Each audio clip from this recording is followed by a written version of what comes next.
Corona के रोजाना आने वाले मामलों की रफ्तार कम हुई है। लगातार तीसरे दिन 2 लाख से कम कोरोना वायरस के केस देश में सामने आए। पिछले 24 घंटों में कोरोना के 1,65,553 नए मामले देश में रिपोर्ट हुए। वहीं 2,76,309 लोग डिस्चार्ज भी हुए हैं। 3,460 लोगों की मौत पिछले 24 घंटों में कोरोना से हुई है। कुल कोरोना वायरस के केस अब देश में 2,78,00,000 से अधिक हो गए हैं। वहीं अब तक कोरोना से संक्रमित होकर 2,54,00,000 से अधिक लोग डिस्चार्ज भी हुए हैं। कोरोना से 3,25,972 लोग अब तक जान गंवा चुके हैं। एक्टिव केस का आंकड़ा देश में 21,14,508 हो गया है। पिछले 24 घंटों में 1,14,216 कोरोना के एक्टिव केस घटे हैं। वैक्सीनेशन का आंकड़ा अब देश में 21,20,00,000 को पार कर गया है। वहीं पिछले 24 घंटों में 30,35,749 लोगों को कोरोना का टीका लगा है। इसी बीच वियतनाम में कोरोना वायरस के नए वेरिएंट का पता चला है, जो हवा में तेजी से फैलता है। मीडिया रिपोर्ट के मुताबिक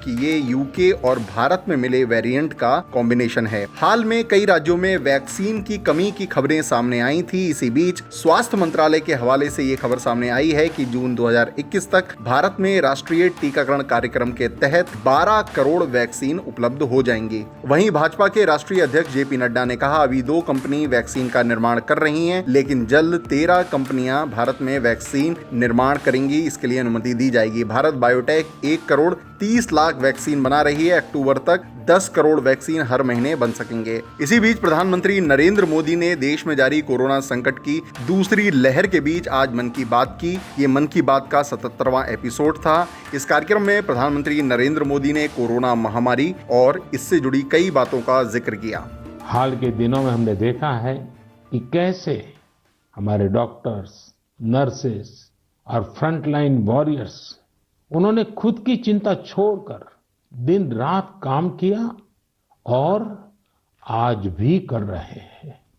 इस सब के बीच कई लोग ऐसे भी हैं जिनकी कोरोना की सेकेंड वेव से लड़ने में बहुत बड़ी भूमिका रही है। मुझसे मन की बात के कई श्रोताओं ने नमो ऐप पर और पत्र के द्वारा इन वॉरियर्स के बारे में चर्चा करने का आग्रह किया है। साथियों, जब सेकेंड वेव आई, अचानक से ऑक्सीजन की मांग कई गुना बढ़ गई, तो बहुत बड़ा चैलेंज था। मेडिकल ऑक्सीजन का देश के दूर सुदूर हिस्सों तक पहुंचाना अपने आप में बड़ी चुनौती थी।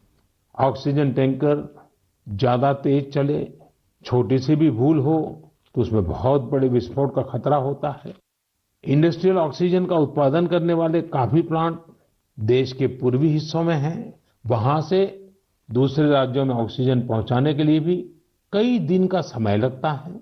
देश के सामने आई इस चुनौती में देश की मदद की क्रायोजेनिक टैंकर चलाने वाले ड्राइवर्स ने, ऑक्सीजन एक्सप्रेस ने, एयरफोर्स के पायलट्स ने, ऐसे अनेकों लोगों ने युद्ध स्तर पर काम करके हजारों लाखों लोगों का जीवन बचाया। सामान्य दिनों में हमारे यहाँ एक दिन में 900 metric ton liquid medical oxygen का प्रोडक्शन होता था।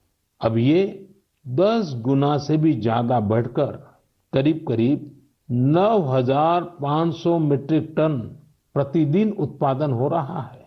इस ऑक्सीजन को हमारे वॉरियर्स देश के दूर सुदूर कोने तक पहुंचा रहे हैं। देश में कोरोना संकट के बीच अब भी कई राज्यों में लॉकडाउन चल रहा है। इनमें यूपी से लेकर दिल्ली तक शामिल है। इसी बीच हरियाणा में अब 7 जून तक लॉकडाउन बढ़ा दिया गया है। अब हरियाणा में सुबह 9 बजे से 3 बजे तक दुकानें खुल सकेंगी। इसके लिए ऑड इवन फॉर्मूला बनाया गया है। वहीं राज्य के सभी शिक्षण संस्थान 15 जून तक बंद रहेंगे। नाइट कर्फ्यू रात के 10 बजे से सुबह 5 बजे तक जारी रहेगा। राज्य के मुख्यमंत्री मनोहर लाल खट्टर ने इस बात का ऐलान किया। वहीं हरियाणा में 56 दिनों के बाद कोरोना वायरस के शनिवार को 1868 नए मामले सामने आए। इसी बीच कर्नाटक में भी 7 जून तक लॉकडाउन बढ़ा दिया गया है।